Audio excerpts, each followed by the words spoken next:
So we're going to go over a couple of the features in SCS 900 under the Cogo. So if you select your home symbol, I have my site here. You can zoom in to where I'm at. I'm on the emulator now. So we're going to select the home symbol. Under the Cogo tab, you have a couple options. You can review and edit data, create points and arcs, point managers, so you can add points, subtract points, you can do all your, and then key inroads. Today we're just going to go over some options and create points and arcs. Select that. Now here you have all your options here on the left. Several different. It doesn't really tell what they are. Come up here to the question mark. You can define a 2D object. It tells what everything. Point bearing distance, free pick, radius point. You can offset points from a line. Lots of things that, come in actually really good handy. And really handy when you're out in the field and you don't want to run back to the office or your van and do some of this work on the computer. I always find it easier to do this in Trimble Business Center, but you don't have that option, so it's good to know these things so you can just field fit some things. Today we're just going to go over we'll make a line off of points, and we'll also do some deflection points. So let's say I need a line that goes from this lot line to here so I can stake it. Or I want one midway up. I can select this guy, which is, we're going to do one midway up. Midpoint of line and arc.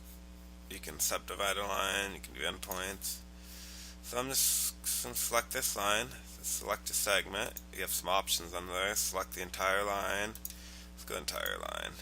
So split it right in half. It did the work for you. Now you can go in here and this guy, and you can have it set 10 feet up or 5 feet up. Now let's select another one. Oh, we got this guy. I'm going to hit accept. Now it's going to give you the option to define an elevation. So if you want an elevation on this line we're going to create, and you want to select that line and stake it and give it to you a cut fill option, we're going to enter your desired elevation. So we'll just do it for now. Enter, and we're going to say 500. I'm just going to hit accept. It's a measured point. You can do stake out point if you're staking it. We're just using this as a measured point. And whatever code you're going to put it under, this is just a temp point, so we'll just do it. Whatever you want to name them. And most of the time when you're doing this, it's just for you. But if you're doing a lot of this, you're going to want to name and code everything accordingly. See, now it has my next point there, because a lot of data will, now it already prompted me for my last option.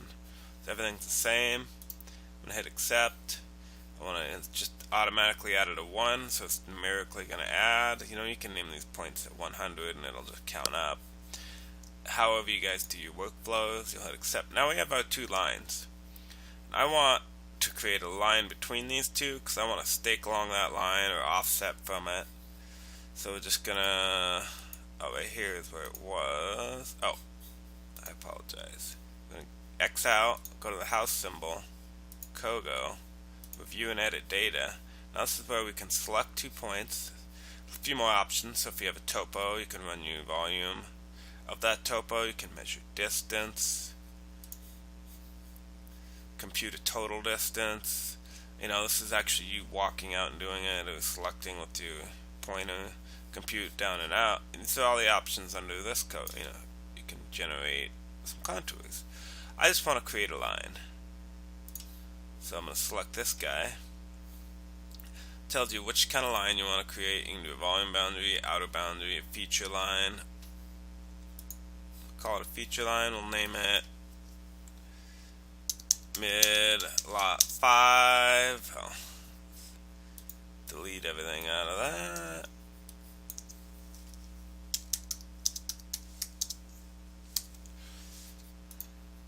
Now you want to select your points. That's 1, 2. Let's see, it created my line there. I'm going to hit accept. Now, see how I brought that line in. You know, this isn't anything I would do, but you'll need this in sometimes you're out in the field and you want to stake a rockery or something that doesn't have it. You can use the options in Cogo to kind of do some of your layout and whatever in the field, so you don't have to go back to the computer. It saves time. Now all I have to do is highlight my line. I'll do stake line. It's going the right direction. I wanted to start 0 there. I can flip it around if I wanted to. Now you see how I'm off of it. If you wanted to come off a 90, it's another. You always want to hit this guy and go random. And it spits you off at 90 degrees of that. Now to stake it, you know, see I'm 19.5 feet off of that line, 14.2 feet in. So as I move, those numbers change. I can get right on top of it if I wanted. Get right there, so we're within staking tolerance. Let's see what it is. A little harder on the emulator here. Say I wanted to stick 4 feet up. And I'll just hit stake. And see, now it has that design elevation of 5 feet. So it's going to give me a fill, or 500, sorry, 500. My ground elevation, it's going to give me a fill to get to that. I have to fill 73 feet. This is just for hypothetical purposes. So on your stake, you'd write that. You need to hit accept, and it stakes that for you. A couple more things you can do in Cogo. We'll run over quickly on one video here. If you wanna, this one I just found out it kind of saved me. Say you're out in the field and you're staking 10s and 20 offsets for right here. Let's do these lot drains. You're out there and typically, you know, you want to go straight off or 90. But say there's a tree here, some structures there, a huge pile here, so that stuff's going to get wiped out. I don't want to do this often, but, you know, sometimes a situation on the ground, you need to create an oddball angled offset just to get the guys going.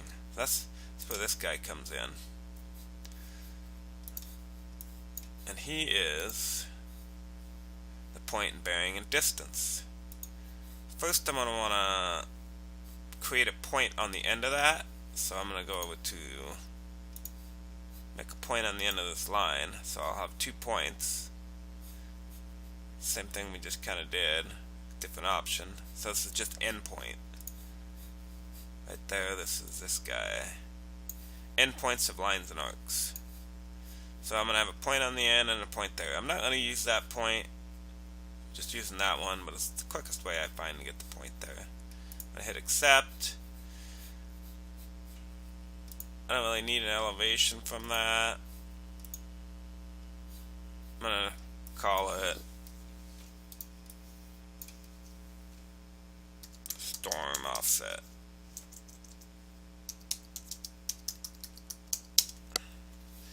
Select accept. Now we have the point there.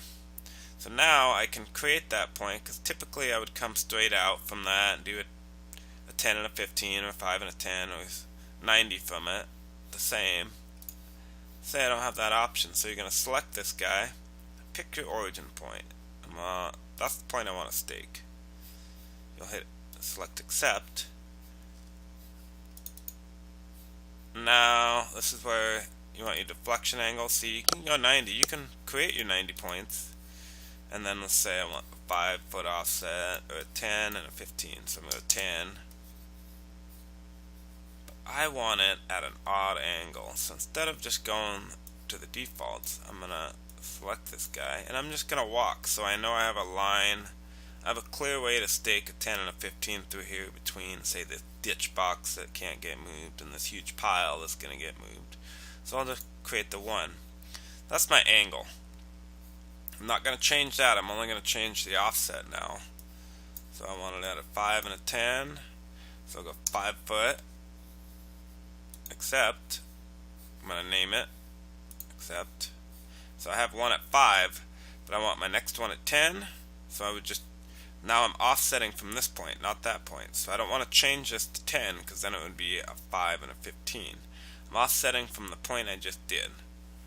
Now if I wanted to do a 5 and a 15, I would change this to 5 feet, or 10 feet. But now that it's just at 5, I'm going to hit accept. Accept. It keeps going. I don't need any more, so I'll close that. So now I have a 5 foot offset from there and a 10 foot offset. Now I just highlight that point, stake that point until I'm right on it, and you're going to hit stake. You have your ground elevation. If you assigned an elevation to it, it'll give you a cut or fill. And here, your northing and easting.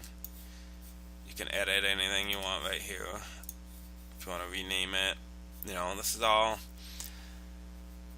You want to keep good point names and codes. Point names I generally do with numbers, but good point codes, because when you go into the office, you can really determine your information. So now it staked it. It was good.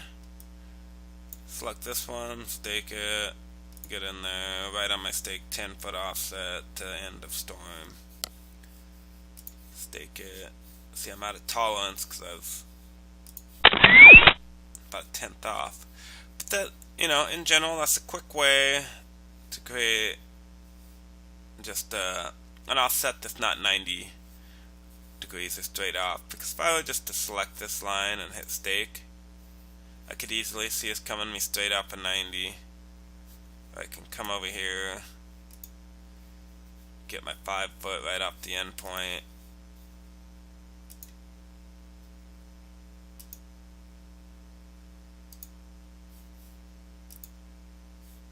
And stake it. But, as I said, we have a pile here. So we brought it over, we were able to create those points. And it's just a couple options on the Cogo. Cogo's really handy. I recommend you just go in there and play around. Lots of tools that are handy in the field. Compute an area, generate contour lines for yourself. You can delete everything that gets a little crazy. If I want to do a distance, tells me it's a 9 foot distance. So lots of fun things in Cogo. I should actually use it more. Every time I use it, I learn something new in there. Never really played with keying in roads, but I want to start getting into that. So anyway, a few things. I'll tap into more of that later, but I wanted to touch to the basics of it.